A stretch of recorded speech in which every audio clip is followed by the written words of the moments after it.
10 ridiculously interesting facts about atoms you didn't know. 10 ridiculously interesting facts about atoms you didn't know. Atoms are the basic building blocks of matter. Although atoms are small, they hold a great deal of importance and power. Here are 10 interesting facts about atoms you may not have known.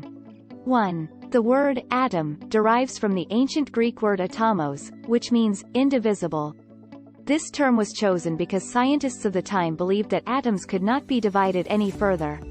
We now know that atoms can be further divided into protons, neutrons and electrons, but the name has remained. 2. Atoms are made up of smaller particles called nucleons. Nucleons consist of protons and neutrons, and they occupy the center, or nucleus, of atoms. 3. The number of protons in an atom's nucleus determines its element. Atoms with different numbers of neutrons are referred to as isotopes. 4. Atoms can be either stable or unstable. Stable atoms have nuclei whose structure is maintained by a balance between protons and neutrons.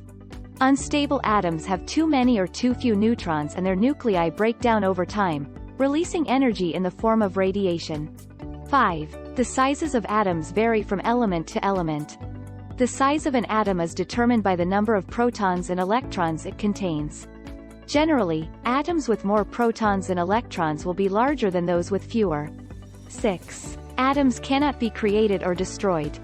This law of conservation of matter states that the atoms in any given substance will remain constant, even when that substance is changed into a different form.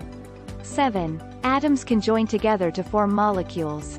These molecules are made up of two or more atoms that are bonded together via chemical bonds. 8. Atoms can also join together to form larger structures called crystals. Crystals are solid structures with a regular arrangement of atoms.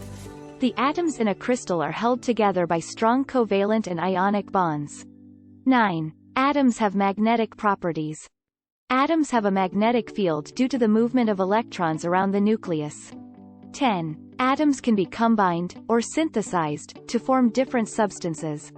Synthetic substances are composed of atoms, just like naturally occurring substances. However, synthetic substances are made in a lab and do not occur naturally. Thanks for watching.